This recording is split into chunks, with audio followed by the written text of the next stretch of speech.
नमस्कार दोस्तों, मैं अंकुर उपाध्याय स्वागत करता हूं आप सभी का एक बार फिर से अपनी नई वीडियो में।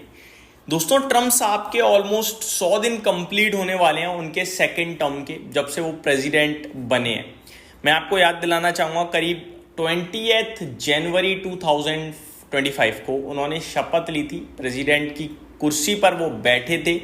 हालांकि इलेक्शंस वो नवंबर में ही जीत गए थे, बट जो उनका कार्यकाल शुरू हुआ वो 20 जनवरी 2025 यानी इसी साल 20 जनवरी से शुरू हुआ। ऑलमोस्ट 100 दिन कंप्लीट होने को आ रहे हैं उनके कार्यकाल के।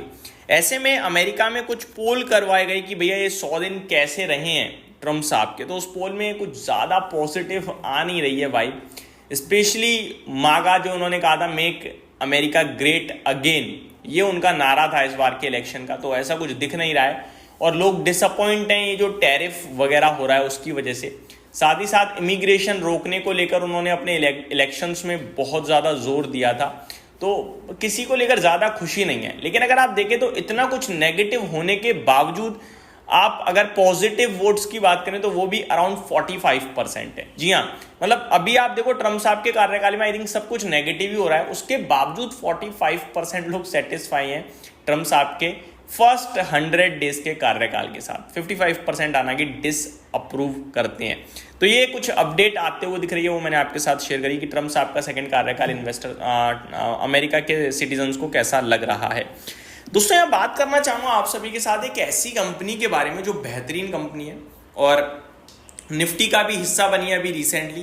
कंपनी के नंबर्स आए थे, ओपन मार्केट में आ गए थे फ्राइडे को ओपन मार्केट में, और रिएक्शन आया था काफी शार्प नेगेटिव, करीब 8% स्टॉक क्रैश हो गया। स्टॉक का नाम है श्रीराम फाइनेंस। अगर श्रीराम फाइनेंस की बात करें तो शेयर ये 8% करीब घटकर बंद हुआ है फ्राइडे। इसके रिजल्ट्स आए थे फ्राइडे ओपन मार्केट करीब 3 बजे के समथिंग, और उसके बाद शेयर में लगातार गिरावट दिखी। बट जब मैं अभी नंबर्स पढ़ रहा था तो मैंने देखा यार ऐसा तो कुछ था ही नहीं कि शेयर टूटना चाहिए, फिर क्यों टूटा? तो शायद जो रिसेंटली इतना बड़ा रनअप आया उस पर एक नेगेटिव रिएक्शन आ गया, बाकी मुझे कुछ नेगेटिव नहीं दिखा। एक बार नंबर शेयर करना चाहूंगा आप सभी के साथ। Stand alone net profit 2140 crore पे आया कंपनी का, 1950 करोड़ से बढ़कर। जो अनुमान था बाजार का वो 2143 करोड़ का था, 3 करोड़ अनुमान से कम आया। इसकी वजह से तो नहीं गिरेगा 8% शेयर।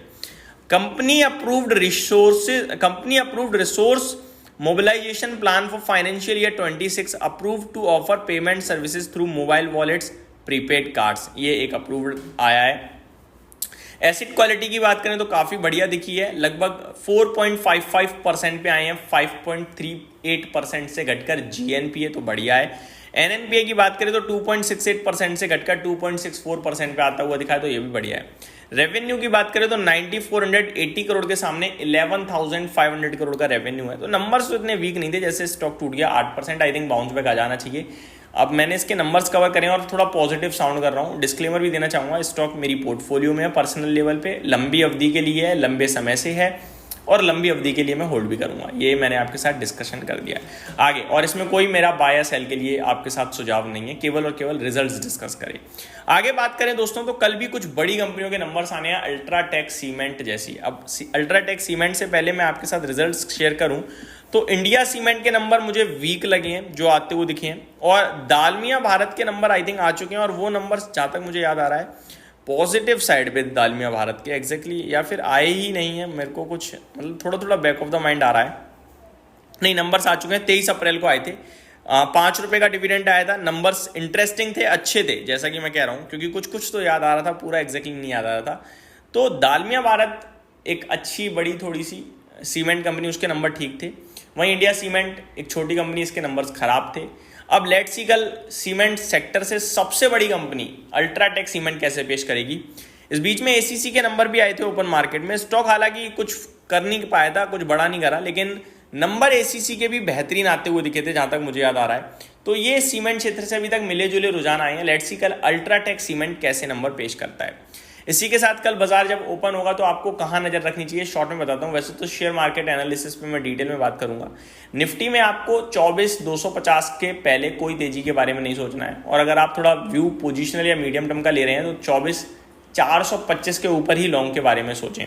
नीचे 23,800 आपके लिए एक इंपॉर्टेंट सपोर्ट होगा। FIDIs दोनों कैश मार्केट में खरीद कर गए हैं, लेकिन ऑप्शंस का बड़ा सेलिंग का डेटा आया है जो कि मुझे थोड़ा सा नेगेटिव लग रहा है। इंडिया पाकिस्तान को लेकर फ्रेश डेवलपमेंट काफ़ी सारे हुए हैं, लेट्स सी बाजार कैसा रिएक्ट करेगा। मेरा मानना है कि ज़्यादा रिएक्शन नहीं आना चाहिए, मार्केट कंसोलिडेशन दिखा सकता है। यूएस और चाइना की तरफ से भी सेम चीज़ें कंटिन्यू हो रही हैं। एक तरफ यूएस कह रहा है कि हाँ बातचीत चल रही है, और चाइना कह रहा है भैया कोई बात नहीं हो रही, तो ये चल ही रहा है लगातार। इस बीच में एक दुर्घटना भी घटी है ईरान में, कुछ केमिकल ब्लास्ट हो गया जिसमें काफ़ी सारे लोग मारे भी गए हैं और काफ़ी सारे लोग इंजर्ड हुए हैं। वो थोड़ा सा नेगेटिव लगा, वो थोड़ा सा दर्दनाक था। वहीं एक खबर राउटर्स की तरफ से ये भी आ रही है कि ट्रम्प कुछ कंट्रीज का ट्रैवल बैन कर सकते हैं। यहाँ पे देखते हैं कि किसका बैन करने के बारे में सोच रहे हैं ये, तो ये इंटरेस्टिंग होगा इसके ऊपर जब अपडेट आएगी। तो रिजल्ट्स की बात करें तो काफ़ी सारे स्टॉक्स कल रिजल्ट्स पे रिएक्ट करेंगे। IDFC फर्स्ट बैंक जिसके नंबर्स मैं ऑलरेडी आप सभी के साथ शेयर कर चुका हूँ, नंबर्स में कुछ मज़ा नहीं आया था। आगे बंसाली इंजीनियरिंग है, इंडिया सीमेंट है, MRPL है, नवकार कॉर्प है, पूनावाला फिनकॉर्प है, वही सेम है। कल सबसे बड़ा नाम होगा रिलायंस इंडस्ट्रीज़ का, और ये पूरे बाजार को अपने दम पर ही चलाने का काम करेगा। यहीं समाप्त करते हैं इस वीडियो को। उम्मीद करता हूँ डिटेल्स आपको पसंद आई होंगी। Thank you so much for watching this video. Have a great day guys.